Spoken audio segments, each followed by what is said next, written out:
नमस्कार दोस्तों, मैं हूं बेनाम। तैयार हो जाइए एक ऐसी कहानी सुनने के लिए जो ना केवल आपके होश उड़ा देगी बल्कि आपके दिल की धड़कनों को तेज कर देगी। यह कहानी है तीन दोस्तों की जिनका प्यार एक सामान्य लड़की से नहीं बल्कि एक खूबसूरत यक्षिणी से हो गया। हाँ, आपने सही सुना, एक ऐसी यक्षिणी जो सौंदर्य में अप्सराओं को भी मात देती थी, लेकिन उसके भीतर छुपा था ऐसा खौफ जिसे समझने में इन तीनों दोस्तों ने अपनी जिंदगियां दांव पर लगा दी। उन तीनों ने न केवल उससे प्रेम किया बल्कि उससे विवाह भी रचाया। और चौंकाने वाली बात तो ये थी कि उन तीनों ने एक साथ एक ही रात उस यक्षिणी के साथ सुहागरात मनाई। अगर आपको कहानी अच्छी लगे तो वीडियो लाइक करें और चैनल को सब्सक्राइब करें और कमेंट में हमें यह जरूर बताएं कि आप हमारी कहां से देख रहे हैं ताकि हम आपको धन्यवाद दे सकें। 16 अक्टूबर की रात थी। घड़ी ने ठीक 12 बजाए थे। पुलिस कंट्रोल रूम को एक कॉल आया। हेलो, हाँ, मैं हिल स्टेशन रोड के पास की काली हवेली के सामने हूं। यहां कुछ भयानक हुआ है। खून, बहुत सारा खून है। कॉल काट दिया गया था। जब पुलिस मौके पर पहुंची तो हवेली के भीतर का दृश्य देखकर उनके पैरों तले जमीन खिसक गई। हवेली की तीसरी मंजिल के सबसे आखिरी कमरे में एक बिस्तर था। उस पर 3 जोड़ी तकिए, 3 रजाई, 3 कपों में अधूरी कॉफी और तीनों के बीचों बीच फैला था ताजा खून। कमरे में कोई नहीं था, न कोई चीख, न दरवाजे के निशान, बस एक खुली खिड़की और हवा में एक अजीब सी भीनी सी औरतों की हंसी जो जरा जरा देर में चीख में बदल जाती थी। कौन थे वो 3 लोग? किसका खून था? और वो तीनों कहां गए? अब कहानी को वापस ले चलते हैं 3 महीने पहले, उस मोड़ पर जहां ये तीनों दोस्तों ने एक ऐसा रास्ता चुना जो उनकी जिंदगी का आखिरी मोड़ बन गया। राहुल, कबीर और समीर तीनों बचपन के दोस्त थे। इनकी दोस्ती स्कूल से लेकर कॉलेज और अब प्रोफेशनल लाइफ तक वैसे ही गहरी थी जैसे किसी पुरानी आत्मा का किसी पुराने मंदिर से रिश्ता। तीनों अब शहर की भागदौड़ से दूर किसी शांत और सुकून भरी जगह की तलाश में थे, एक ब्रेक की तरह।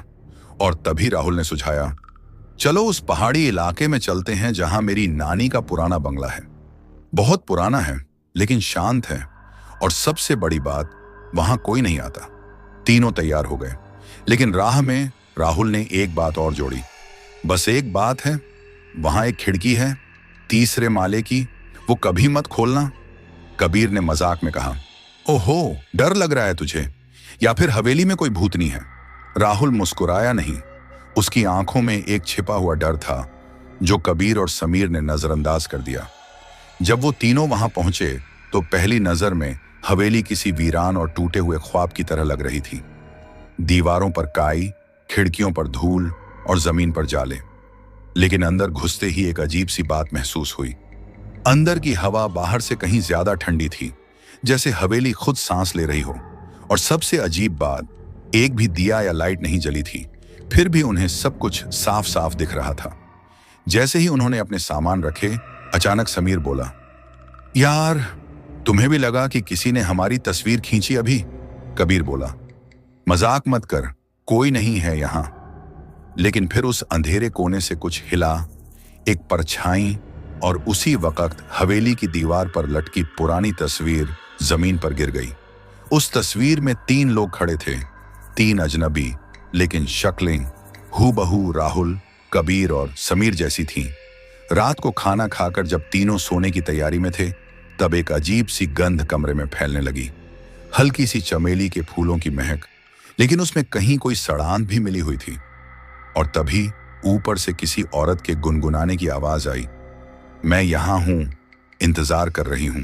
राहुल ने तुरंत कहा, मैंने कहा था ना, 3री मंजिल की खिड़की के पास मत जाना। लेकिन कबीर और समीर, जिनके भीतर हमेशा एडवेंचर की आग जलती रहती थी, छुप छुप कर उस खिड़की की ओर बढ़ने लगे। उन्होंने सीढ़ियां चढ़ी और जैसे ही दरवाजा खोला, सामने एक लंबा गलियारा था। हवा तेज थी और गंध अब बहुत तीव्र हो चुकी थी। जब उन्होंने खिड़की के पास झांका तो वहां खड़ी थी एक औरत, लाल साड़ी में, लहराते बाल, लेकिन उसका चेहरा साफ नहीं दिखा, जैसे धुएं में छिपा हुआ हो।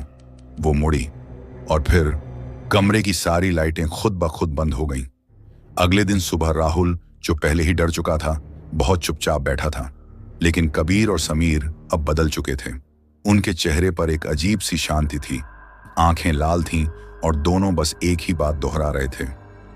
वो बहुत सुंदर है, उसने कहा, हमसे शादी करेगी, उसने हमें चुना है। राहुल को यह सब बहुत गलत लग रहा था। जब उसने पुराने दस्तावेज टटोलने शुरू किए तो हवेली की तहखाने में उसे एक पुराना ग्रंथ मिला। उसमें लिखा था, इस हवेली में 300 साल पहले एक यक्षिणी को बंद किया गया था, जिसने 3 युवकों को प्रेम जाल में फंसाकर उनकी आत्मा खा ली थी। उस यक्षिणी को तीसरे माले की खिड़की में कैद किया गया, लेकिन अगर 3 युवा पुरुष उस खिड़की के नीचे एक ही रात रुक जाएं, तो वो फिर से आजाद हो सकती है। राहुल को अब समझ में आ चुका था, ये कोई सामान्य औरत नहीं थी, ये एक यक्षिणी थी और उसका अगला शिकार वही तीनों थे। रात होने लगी थी। कबीर और समीर ने अपने कपड़े बदले और कमरे में मोमबत्तियां जलाईं। उन्होंने राहुल को भी जबरदस्ती पकड़कर खींचा। आज उसकी इच्छा पूरी होगी। तीनों का साथ, एक ही रात। कबीर के होंठ फड़फड़ा रहे थे, जैसे किसी और की जुबान बोल रही हो। समीर की आंखें अब इंसानों जैसी नहीं रही थीं और कमरे की दीवारें अब धड़कने लगी थीं, जैसे कोई जिंदा शरीर सांस ले रहा हो। और फिर वो आई, लाल साड़ी में, तीनों के बीच, एक एक को छूती हुई। और फिर पूरा कमरा चिल्लाने लगा। एक पल के लिए सिर्फ चीखें थीं, फिर सन्नाटा। सुबह हवेली का वो कमरा खून से भरा था, लेकिन तीनों गायब थे। गांव की हवाओं में उस रात एक अजीब सन्नाटा पसरा था, मानो कोई अदृश्य शक्ति हर घर के बाहर मंडरा रही हो। तीनों दोस्तों, अर्जुन, रवि और विशाल की शादी एक ही स्त्री से हुई थी, और वह स्त्री कोई सामान्य महिला नहीं, बल्कि एक असाधारण सुंदरता की मालिक यक्षिणी थी। शादी के बाद की पहली रात, जिस पल तीनों ने एक ही छत के नीचे उस स्त्री के साथ प्रवेश किया, उस क्षण हवाएं तेज हो गईं। घर के बाहर की तुलसी के पौधे झूम उठे, जैसे किसी ने उनकी जड़ों को खींच लिया हो। अर्जुन सबसे पहले अंदर गया, फिर रवि और अंत में विशाल। लेकिन जैसे ही दरवाजा बंद हुआ, गांव के मंदिर की घंटियां अपने आप बज उठीं। पूरा गांव जैसे उस अनदेखे खतरे को पहचान गया था, लेकिन किसी की हिम्मत नहीं थी कुछ कहने की। तभी अचानक घर के आंगन से एक दर्दनाक चीख की आवाज आई, जो किसी औरत की नहीं, किसी जानवर की लगती थी। घुटती हुई, सड़ती हुई, परंतु उसमें जो ऊर्जा थी वो किसी भी सामान्य व्यक्ति को जड़ बना देने के लिए काफी थी। जब गांव के 2 छोटे बच्चे गेंद ढूंढते हुए उस घर के पास से गुजरे, तो उन्होंने देखा कि आंगन की मिट्टी पर खून के निशान फैले हुए हैं, एक सांप की तरह लहराते हुए। उनमें साहस नहीं था कि वो ज्यादा देर रुकते, इसलिए वो तुरंत गांव के पुजारी के पास भागे। पुजारी ने सिर्फ एक वाक्य कहा, यक्षिणी जाग चुकी है। रात के उस पहर, जब तीनों युवक एक ही कमरे में उस स्त्री के साथ थे, तो कमरे की दीवारें लाल हो गईं, खून जैसा लाल, लेकिन उसमें से कोई गंध नहीं आ रही थी। अर्जुन ने जब पहली बार उस स्त्री की आंखों में देखा, तो उसे लगा जैसे वो किसी कुएं में गिर रहा हो। गहराई, अंधेरा और अंतहीन सन्नाटा। तुम्हें डर नहीं लगता? उसने पूछा। वह मुस्कुराई। उसकी मुस्कान में इंसानी गर्माहट नहीं, किसी शिकारी की चालाकी थी। रवि ने अपना हाथ उसके बालों में डाला और उसी पल उसकी उंगलियों में झनझनाहट सी होने लगी। तुम्हारे बालों में क्या है? वह बोला। लेकिन स्त्री कुछ नहीं बोली, केवल उसकी आंखों की पुतलियां काली से लाल हो गईं, जैसे भीतर से आग जल रही हो। विशाल को लगने लगा कि कमरे का तापमान तेजी से गिर रहा है, जैसे कोई बर्फीली हवा कमरे में भर रही हो। उन्होंने कोशिश की कमरे से बाहर जाने की, लेकिन दरवाजा खुद ब खुद बंद हो गया। तभी कमरे के कोने में एक छाया प्रकट हुई, लंबी, बिना चेहरे के, केवल 2 चमकती आंखें। वह छाया धीरे धीरे तीनों की ओर बढ़ने लगी। उस स्त्री ने अपने बालों को हवा में फैलाया और वे बाल हवा में कांपते हुए छाया के पास पहुंचे। छाया गायब हो गई और फिर उसने तीनों से कहा, अब तुम सिर्फ मेरे हो, मेरा शरीर तुम्हारा नहीं, तुम्हारी आत्मा मेरी है। सुबह जैसे तैसे उन तीनों ने आंखें खोलीं तो वे जमीन पर पड़े थे। कमरे में वो स्त्री कहीं नहीं थी। दीवारें अब सामान्य थीं, लेकिन फर्श पर एक त्रिभुज बना था, खून से। अर्जुन ने उठकर जब खिड़की खोली तो देखा कि पूरा गांव उनके घर की ओर देख रहा है, पर कोई भी पास नहीं आ रहा। तभी पुजारी अपने शिष्य के साथ आया और घर के बाहर खड़ा होकर एक खास मंत्र बोला। वह मंत्र सुनते ही घर की दीवारें हल्की हल्की कांपने लगीं। पुजारी ने दरवाजे के पास खड़े होकर कहा, वो जो दिखती है वो है नहीं, वो जो चाहती है वो आत्माएं हैं, और अब तुम तीनों उसकी गिरफ्त में हो। उसने तुमसे विवाह नहीं किया, उसने तुम्हें बांध लिया है। विशाल ने डरते हुए पूछा, कौन है वो? पुजारी ने जवाब दिया, सैकड़ों साल पहले ये गांव एक यक्षिणी के श्राप से बर्बाद हुआ था। उसने गांव के 3 राजकुमारों को अपने मोहजाल में फंसाया, और जब वह उनसे विवाह कर रात में उनके साथ एकांत में गई तो सुबह तीनों की आत्माएं उनके शरीरों से गायब थीं। शरीर जीवित थे लेकिन बेजान, और वो तीनों आज भी गांव के जंगलों में भटकते हैं। क्या तुम्हें याद है, तुमने अपनी शादी के दिन मंदिर की देहरी नहीं लांघी थी? रवि कांपते हुए बोला, उसने कहा था कि मंदिर जाने से पहले शादी टूट जाएगी। पुजारी ने आंखें बंद की और बोला, क्योंकि मंदिर की शक्ति ही एकमात्र ऐसी चीज है जो यक्षिणी की सच्चाई को उजागर कर सकती है। अब वो तुम्हारे साथ बंधन में है, लेकिन यह बंधन प्रेम का नहीं, आत्मा का है। पुजारी ने तीनों को एक विशेष ताबीज दिया और बोला, अगर उसकी सच्चाई जाननी है तो रात के तीसरे पहर उस जंगल में जाना जहां गांव की सीमाएं खत्म होती हैं। लेकिन ध्यान रहे, लौट पाना हर किसी के बस की बात नहीं। डर के बावजूद अर्जुन, रवि और विशाल ने तय किया कि वो उसकी सच्चाई का सामना करेंगे, क्योंकि जो बीता वो डरावना था, लेकिन जो आने वाला था वो शायद मौत से भी ज्यादा भयानक था। तीनों जैसे ही जंगल के प्रवेश द्वार तक पहुंचे, हवा का रुख बदल गया। पेड़ अपने आप हिलने लगे और चारों ओर कोहरे की चादर फैल गई। रास्ता पहले जैसा नहीं रहा, वो हर कदम पर बदलने लगा। एक रास्ता 3 में बदल गया, 3 7 में, और फिर हर रास्ते से उसी स्त्री की आवाज आने लगी, किधर जाओगे? मेरा रास्ता ही अब तुम्हारा है। विशाल ने आंखें बंद की और अपने कानों पर हाथ रख लिए, लेकिन आवाज भीतर से आ रही थी, उसकी सोच से, उसकी आत्मा से। रवि ने महसूस किया कि पेड़ों की छाल पर कोई चेहरा बन रहा है, एक महिला का चेहरा, वो ही चेहरा जिसने उन पर मोह डाला था। लेकिन जैसे ही उन्होंने ध्यान से देखा, चेहरा सड़ चुका था, उसकी आंखों से खून बह रहा था, उसके होंठों से कीड़े निकल रहे थे, और वो कह रही थी, विवाह मेरा अधिकार है, सुहाग रात मेरी शक्ति है, अब भागने का समय नहीं, समर्पण का समय है। तीनों जैसे तैसे एक पुराने मंदिर के खंडहर तक पहुंचे। वहां की दीवारों पर वही त्रिभुज चिन्ह उकेरे थे जो उन्होंने अपने कमरे में देखा था।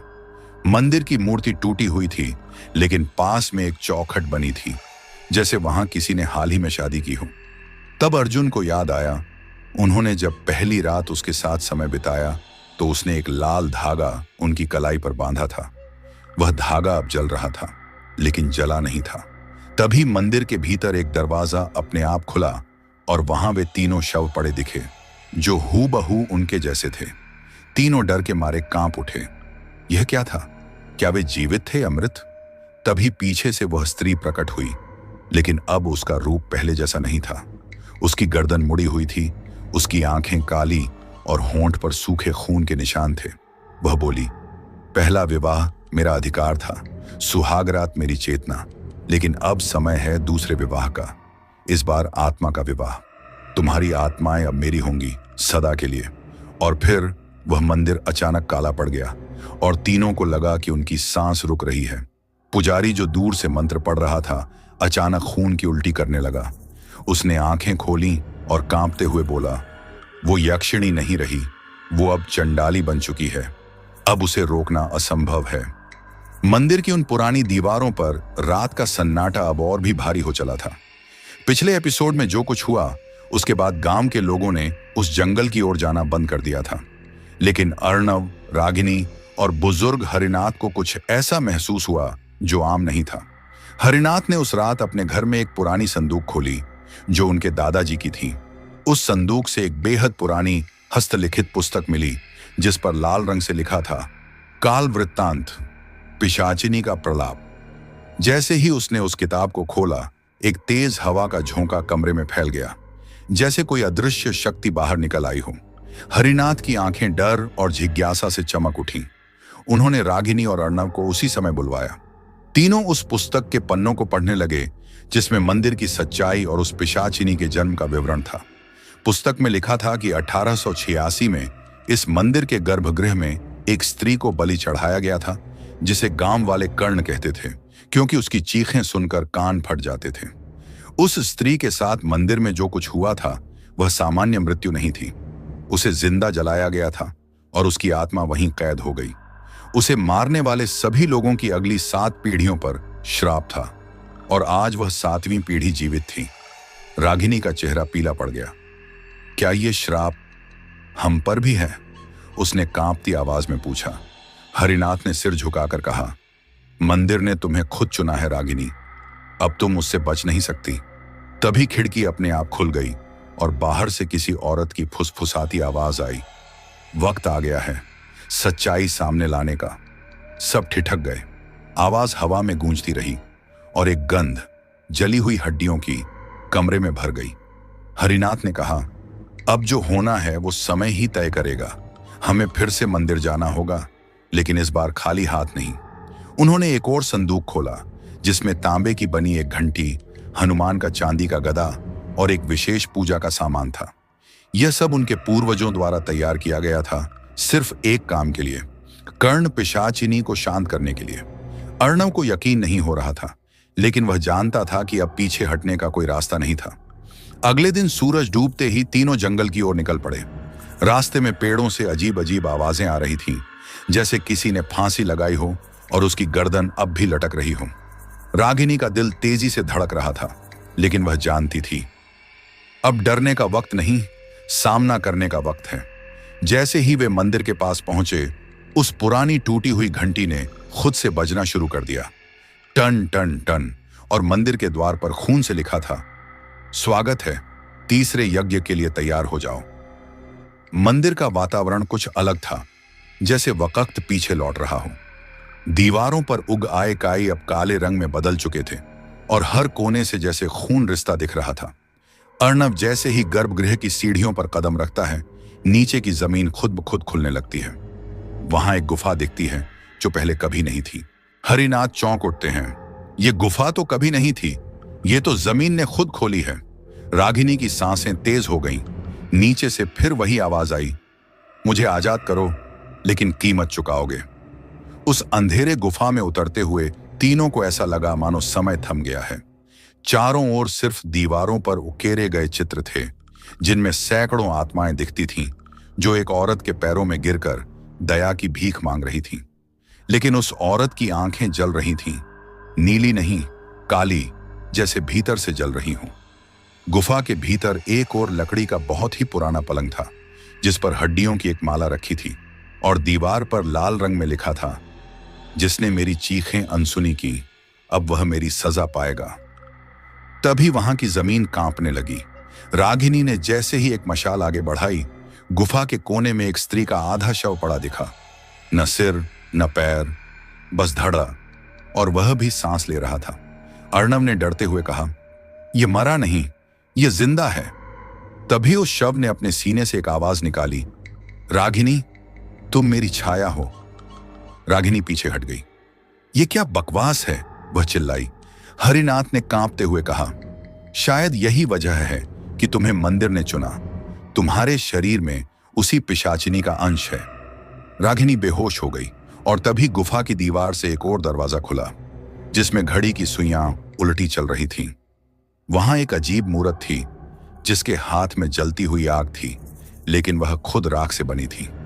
जैसे ही हरिनाथ ने उस मूर्त की आंखों में देखा, उन्हें दिखने लगा कि मंदिर की सच्चाई सिर्फ एक औरत की आत्मा नहीं, बल्कि एक समय में फंसी आत्माओं की पूरी फौज है, जो इस मंदिर में कैद है। और उनका नेता है कालगुरु। कालगुरु वह दैत्य आत्मा जो समय को नियंत्रित करता है। वह चाहता है कि समय उल्टा चले, ताकि वह भविष्य से वर्तमान में आ सके और संसार पर राज कर सके। लेकिन उसके लिए उसे रागिनी के शरीर की जरूरत है, जो पिशाचिनी की छाया होने के कारण समय के द्वार को खोल सकती है। अर्णव और हरिनाथ ये सुनकर डर गए, लेकिन तभी वह मूरत फट गई और धुएं में बदल गई, और उस धुएं से एक चेहरा निकला, कर्ण पिशाचिनी का। उसने कहा, रागिनी को मेरे पास लाओ, नहीं तो मंदिर हर रात एक आत्मा खा जाएगा।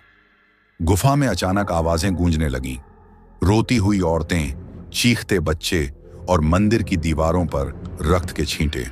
फिर सब कुछ शांत हो गया अर्णव ने देखा रागिनी अब वहां नहीं थी। वह हवा में गायब हो चुकी थी और वहां एक सफेद कपड़ा पड़ा था जिस पर लिखा था, समय की उल्टी सुई अब शुरू हो चुकी है। अर्णव और हरिनाथ गुफा से बाहर निकलते हैं तो पाते हैं कि रात दिन में बदल चुकी है, लेकिन सूरज लाल रंग का है और गांव अब वैसा नहीं रहा। लोगों के चेहरे विकृत हो चुके हैं और हर कोई एक जैसे मंत्र बुदबुदा रहा है। कर्ण आ गई, कर्ण आ गई। और तभी मंदिर की घंटी फिर बजती है। टन्नन टन्नन टन्नन एक आवाज गूंजती है। समय उल्टा चल पड़ा है और चौथा यज्ञ शुरू होने वाला है। गुफा से बाहर निकलते ही अर्णव और हरिनाथ का सामना एक ऐसे दृश्य से हुआ जो उन्होंने कभी अपने जीवन में नहीं देखा था। सूर्य आकाश में चमक तो रहा था, लेकिन उसका रंग गहरे रक्त जैसा लाल था, मानो आसमान खुद खून से लथपथ हो। गांव के घर वैसे ही थे, लेकिन उनमें रहने वाले लोग अब इंसान नहीं लग रहे थे। उनकी आंखों की पुतलियां गायब थीं, चेहरों पर पीली झुर्रियां, और हर किसी की जुबान से एक ही मंत्र निकल रहा था, कर्ण आ गई, कर्ण आ गई। पूरा गांव एक अजीब लय में झूम रहा था, जैसे किसी अज्ञात शक्ति के वश में हो। अर्णव ने जैसे ही किसी एक व्यक्ति का कंधा पकड़कर पूछा, तुम्हें क्या हुआ है? तो उसने घूरते हुए कहा, वो अब तुम्हारे भीतर है, रागिनी अब नहीं रही। हरिनाथ का शरीर कांपने लगा। उन्होंने कहा, यह गांव अब हमारे समय का नहीं रहा, यह कोई और ही आयाम है। शायद काल गुरु ने समय को मोड़ दिया है। दोनों ने गांव के मंदिर की ओर दौड़ लगाई, लेकिन रास्ते अब वैसे नहीं थे। जहां कभी कच्ची गलियां थीं, वहां अब पत्थरों से बनी, राख से ढकी सड़कों पर कंकाल बिछे थे, और उन कंकालों की हड्डियां हर कदम पर टूटने की आवाज कर रही थी। मंदिर की ओर जाते वक्त उन्हें एक टूटी हुई हवेली दिखी, जो पहले वहां नहीं थी। हवेली के दरवाजे पर खून से लिखा था, यहां रागिनी की आत्मा कैद है। अर्णव ने बिना सोचे समझे उस हवेली का दरवाजा खोला। अंदर चारों ओर काले कपड़ों में लिपटी मूर्तियां थीं, जिनके चेहरे इंसानों जैसे थे, लेकिन आंखें हमेशा खुली। दीवारों पर अजीब चित्र थे, उनमें रागिनी दिखाई दे रही थी, लेकिन हर चित्र में वह किसी अनुष्ठान में बैठी थी और उसके चारों ओर औरतों के कटे हुए सिर रखे थे, और हर चित्र के नीचे लिखा था, चौथे यज्ञ की देवी रागिनी। हरिनाथ ने कांपते हुए कहा, यह सब सच नहीं हो सकता। रागिनी हमारी बेटी जैसी है, लेकिन ये चित्र। तभी हवेली की सीढ़ियों से एक औरत की हंसी गूंजी। वह हंसी धीरे धीरे कर्ण पिशाचिनी की चीख में बदल गई और हवेली की छत से एक विशाल घंटी गिरी, एक इशारा कि यज्ञ शुरू हो चुका है। और तभी समय की उलटी सुइयां हवेली की दीवारों पर चलने लगी, मानो पूरा घर एक घड़ी में बदल गया हो। हवेली की दीवार पर जब सुइयां उलटी चलने लगीं, तभी एक झिलमिलाता सा द्वार खुला, जो समय के किसी अन्य कालखंड की ओर जा रहा था। अर्णव और हरिनाथ को मालूम था कि अगर रागिनी को बचाना है तो इस दरवाजे से गुजरना होगा, लेकिन जैसे ही वे अंदर दाखिल हुए, उनकी आंखों के सामने एक नया ही दृश्य खुला। एक विशाल कक्ष, जिसके मध्य में बना था एक यज्ञ मंडप। मंडप के चारों ओर जली हुई मोमबत्तियां, राख में सने हुए पिंजर और 7 रक्त स्नान से सने स्तंभ खड़े थे। उन स्तंभों पर औरतों के नाम खुदे थे और आखिरी स्तंभ पर लिखा था, रागिनी अंतिम यज्ञ। मंडप के केंद्र में बैठा था एक भयावह देवता, जो आधा मनुष्य और आधा छाया था। उसका चेहरा आग की तरह धधक रहा था और उसकी आंखें गड्ढों की तरह काली। वह कालगुरु था, पिशाचिनी की आत्मा का रक्षक और समय का मालिक। उसके सामने बैठी रागिनी अब होश में थी, लेकिन उसकी आंखों में इंसानियत नहीं, बल्कि कर्ण पिशाचिनी की आत्मा समा चुकी थी। अर्णव ने दौड़ते हुए चिल्लाया, रागिनी, तुम इसे करने मत दो। लेकिन जैसे ही उसने पास जाना चाहा, यज्ञ मंडप के चारों कोनों से लौ उठी और उसके भीतर से निकली 4 आत्माएं। वे 4 स्त्रियां, जिन्हें पहले यज्ञों में बलि चढ़ाया गया था। हर आत्मा ने अपना हाथ उठाया और कहा, अब वह हमारी है, तुम बहुत देर कर चुके हो। हरिनाथ ने जैसे ही पूजा की घंटी निकाली और मंत्रोच्चार शुरू किया, पूरा कमरा कांप उठा। लेकिन कालगुरु ने आंखें घुमाई और हरिनाथ की जुबान वहीं पर झलकर राख हो गई। वह जमीन पर गिरा और उसकी आंखों से खून बहने लगा। रागिनी की आंखों से एक आंसू गिरा, लेकिन वह आंसू लाल रंग का था। वह अब इंसान नहीं रही थी, बल्कि यज्ञ की देवी बन चुकी थी। कालगुरु ने उसकी ओर देखकर कहा, अब तुम समय के द्वार को खोल सकती हो। अर्णव ने अंतिम बार पूरी ताकत से रागिनी का नाम पुकारा। रागिनी, याद करो हम कौन हैं, याद करो तुम्हारा बचपन। तभी उस पुकार से एक कंपन हुआ और मंडप की लौ बुझने लगी। कालगुरु ने जोर से चिल्लाया, रुक जाओ, ये समय हमारा है। लेकिन देर हो चुकी थी। रागिनी की आंखों में अचानक एक पहचान लौटी और वह उठ खड़ी हुई। उसने दोनों हाथ हवा में उठाए और कहा, अगर मुझे देवी बनना है तो मैं खुद तय करूंगी, न कि कोई कालगुरु। तभी मंदिर की छत से एक तेज रोशनी गिरी और सब कुछ सफेद हो गया। जब रोशनी धीमी हुई तो अर्णव ने देखा, रागिनी अब वहां नहीं थी। मंडप अब खाली था, कालगुरु भी गायब था। लेकिन हरिनाथ, उसकी आंखें खुली थीं, लेकिन शरीर ठंडा हो चुका था और मंदिर की दीवार पर खून से लिखा था, अब समय नहीं रुकेगा, अगला यज्ञ अंतिम नहीं, पहला होगा और वह शुरू होगा तुम्हारे जन्म स्थान से। जब मंदिर की दीवार पर लिखा खून से बना संदेश अर्णव ने देखा, अगला यज्ञ तुम्हारे जन्म स्थान से शुरू होगा, तो उसके रोंगटे खड़े हो गए। यह संकेत स्पष्ट था कि कर्ण पिशाचिनी का खेल अभी खत्म नहीं हुआ था। अर्णव ने मंदिर में एक आखिरी बार हरिनाथ के शव को देखा। उसकी आंखें अब भी खुली थीं, लेकिन उनमें जान नहीं थी, मानो मरने के बाद भी वह कुछ कहना चाहता हो। अर्णव ने धीरे से उसका हाथ पकड़कर कहा, मैं इसे खत्म करूंगा, वादा है। और फिर वह मंदिर से बाहर निकल गया। बाहर का समय बदला हुआ था, न दिन न रात। पूरा वातावरण एक रहस्यमयी अंधेरे में डूबा था और रास्ते अब वैसा नहीं दिख रहे थे जैसा वह जानता था। यह दुनिया अब सामान्य नहीं रह गई थी, यह कर्ण की बन चुकी थी। अर्णव को समझ में आ गया था कि जो कुछ भी हो रहा है उसकी जड़ें उसके जन्म स्थान से जुड़ी हैं। वह एक पुराने गांव से आया था जिसे कभी नरगांव कहा जाता था। बचपन में वह गांव छोड़ चुका था क्योंकि गांव में अजीब घटनाएं होती थीं। रात में रोने की आवाजें, पेड़ से उल्टी लटकी औरतों की परछाइयां और गांव के बीचों बीच एक सूखा कुआं जिसे कर्ण कुंड कहा जाता था। तब उसे इस सब का मतलब नहीं समझ आता था, लेकिन अब सब जुड़ता दिख रहा था। रागिनी का गायब होना, यज्ञ, कालगुरु और कर्ण पिशाचिनी की आत्मा, ये सब नरगांव से जुड़े थे। अर्णव ने एक सदी पुरानी किताबों में पढ़ा था कि नरगांव में एक कर्ण देवी का मंदिर था जिसे ब्रिटिश काल में एक औरत ने बंद कराया था। उस औरत का नाम था कर्णवती और वह खुद एक पिशाचिनी बन चुकी थी क्योंकि उसकी आत्मा बलि में चढ़ाई गई थी। अब वह आत्मा वापस अपने समय में लौटना चाहती थी और इसके लिए उसे चाहिए था एक ऐसा शरीर जो उस खून की रेखा से जुड़ा हो, और वो था अर्णव। इसलिए अर्णव को नरगांव लौटना पड़ा। लेकिन गांव अब पहले जैसा नहीं था। वहां पहुंचते ही उसने देखा कि गांव के चारों ओर धुएं के गुब्बार हैं, हर घर का दरवाजा खुला है और अंदर केवल राख और हड्डियां पड़ी हैं। लेकिन गांव के बीचों बीच अब भी खड़ा था कर्णकुंड, जिसके चारों ओर 4 लाल साड़ी में औरतें बैठी थीं और 5वीं जगह खाली थी। अर्णव ने जैसे ही कुएं के पास कदम रखा, उन औरतों ने एक साथ आंखें खोली और बोली, अब तू आया है, अब आखिरी यज्ञ पूरा होगा। अर्णव को एक पल को लगा जैसे उसकी सांस रुक गई हो। हवा में ठंडक के साथ साथ एक ऐसा कंपन था जो उसकी हड्डियों को चीरने लगा। चारों औरतें एक साथ खड़ी हुईं और 5वीं जगह पर धुआं एकत्र होने लगा। वो धुआं धीरे धीरे एक स्त्री की आकृति में बदलने लगा और यह थी कर्ण पिशाचिनी। अब उसका रूप अधिक भयावह था। लंबे सफेद बाल, चेहरा झले हुए मांस जैसा और आंखें जलते अंगारों की तरह। उसने अर्णव की ओर देखकर कहा, तू मेरे रक्त से बना है और अब मेरा ही होगा। अर्णव को याद आया, उसकी मां ने मरते समय कहा था कि कभी उस कुएं की ओर मत देखना, वहां तुम्हारी सच्चाई दबी है। अब वह समझ रहा था कि उसकी जन्म कुंडली में जो पिशाच योग था वो सिर्फ एक ज्योतिषीय संकेत नहीं बल्कि एक वास्तविक चेतावनी थी। उसे उस कुएं में झांकना ही था। लेकिन ऐसा करते ही उसके सामने जीवन के सारे पिछले दृश्य चलने लगे।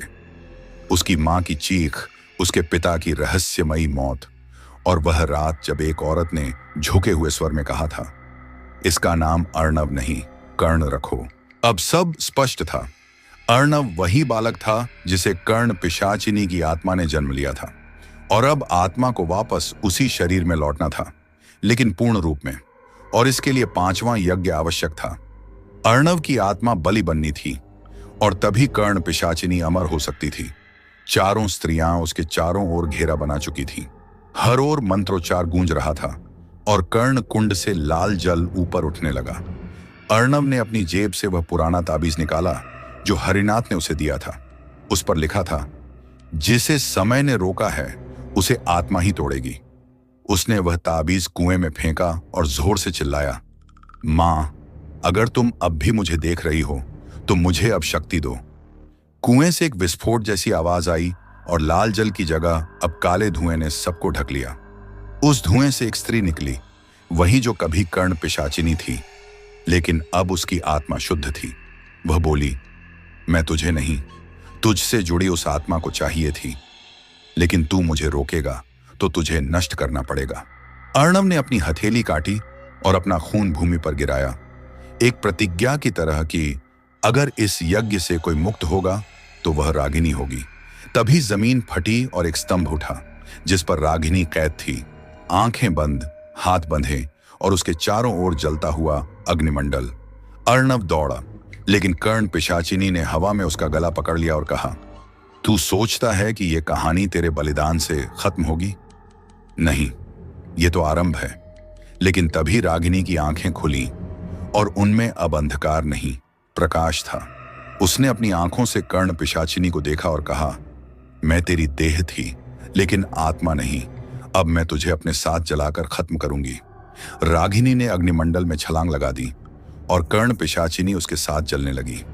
सारा गांव हिल उठा, हवाएं चीखने लगीं और कर्ण कुंड एक विस्फोट में समा गया। अगली सुबह गांव पूरी तरह शांत था, सूर्य की रोशनी फैली थी, न कोई पिशाचिनी थी न कोई मंत्र, बस राख और शांति। अर्णव जागा तो उसके सामने हरिनाथ खड़े थे, जिंदा, और पास में खड़ी थी रागिनी, मुस्कुराती हुई। अर्णव ने पूछा, क्या हम बच गए?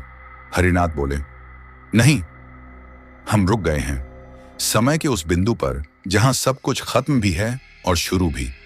रागिनी ने धीरे से कहा, कर्ण पिशाचिनी मर चुकी है, लेकिन उसकी आत्मा कभी पूरी तरह खत्म नहीं होती। कैमरा धीरे धीरे दूर जाता है और कर्ण कुंड की राख में एक छोटा बच्चा उभरता है जिसकी आंखें लाल हैं।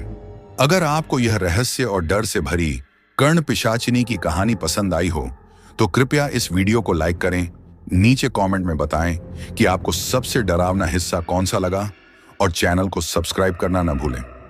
आपका एक लाइक और सब्सक्राइब हमें और ऐसी डरावनी कहानियां लाने के लिए प्रेरित करता है। और हाँ, अगली कहानी में आपसे फिर मुलाकात होगी एक और रहस्य, एक और पिशाच के साथ। तब तक ध्यान रखना, कहीं कोई परछाई तुम्हारा इंतजार ना कर रही हो।